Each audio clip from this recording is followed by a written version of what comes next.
వేల కోట్ల రూపాయలు తీసుకొచ్చి దుబాకను అభివృద్ధి చేస్తాను కదా. మేమందరం దుబాకకు బస్సులు వేసుకొని వస్తాం. నువ్వు తెచ్చిన నిధులేందో, నరేంద్ర మోడీ ఇచ్చిన పరిశ్రమలేందో దుబ్బాకలో నాకు చూపించమని నేను అడుగుతున్నా.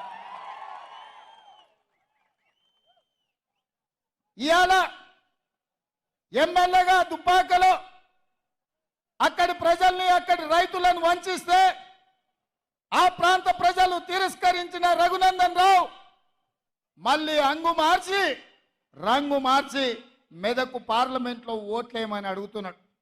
నేను అడుగుతున్న రఘునందన్ రావుకు ఓటేసి ఒకవేళ ఎంపీ అయితే నరేంద్ర మోడీ ప్రధానమంత్రి కాకుండా చంద్రమండలానికి ఏమైనా రాజు అవుతాడా?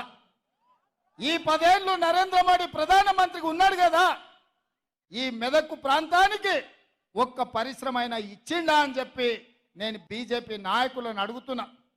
నేను సూటిగా సవాలు విసురుతున్నా. ఇవాళ బీజేపీ బీఆర్ఎస్ వాళ్ళకు మా మిత్రుడు చెప్తున్నాడు, పద్మశాలీల మీద జిఎస్టీ తీసుకొచ్చి ఇవాళ చేనేత పరిశ్రమను కుప్పగూల్చిండు.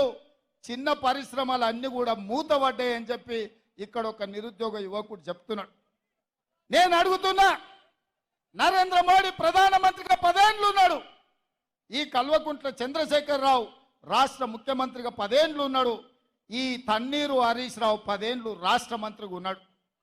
10 ఏళ్ళు అధికారం వెలుగబెట్టిన వీళ్ళు ఈ మెదకు పార్లమెంటు నియోజకవర్గంలో తెచ్చిన పరిశ్రమలన్నీ, ఇచ్చిన ఉద్యోగాలెన్నో లెక్క చెప్పిన తర్వాత మీరు ఓట్లు అడగాలని చెప్పి నేను సవాలు విసురుతున్నా. అందుకే మిత్రులారా, వారిని చూసిండ్రు, వీరిని చూసిండ్రు, జెండా మార్చినా, ఎజెండాలు మార్చినా వీళ్ళిద్దరు తోడు దొంగలే, గూడు పుటానే. అయితే వాడు కాకపోతే వీడు ఈ మెదకును బట్టి పీడిస్తున్నారు తప్ప ఇందిరమ్మ కాలంలో తెచ్చిన పరిశ్రమలు ఇవాళ లక్షలాది మందికి ఉద్యోగ ఉపాధి అవకాశాలు వచ్చినాయి తప్ప ఇవాళ వాళ్ళ వల్ల అయ్యిందేం లేదు. నేను గుర్తు చేయదలుచుకున్న ఈ ప్రాంత ప్రజలకు, ఆనాడు పంజాబ్ తీవ్రవాదుల చేతుల్లో తుపాకీ తూటాలకు బలయ్యి చివరి రక్త పట్టు వరకు దారబోసి నేల కొరిగిన ఇందిరమ్మ నేల కొరిగినాడు ఈ మెదకు పార్లమెంటు సభ్యురాలుగానే చివరి శ్వాస వదిలినరు. ఈ సంగతి మరవద్దు మెదకు బిడ్డలు.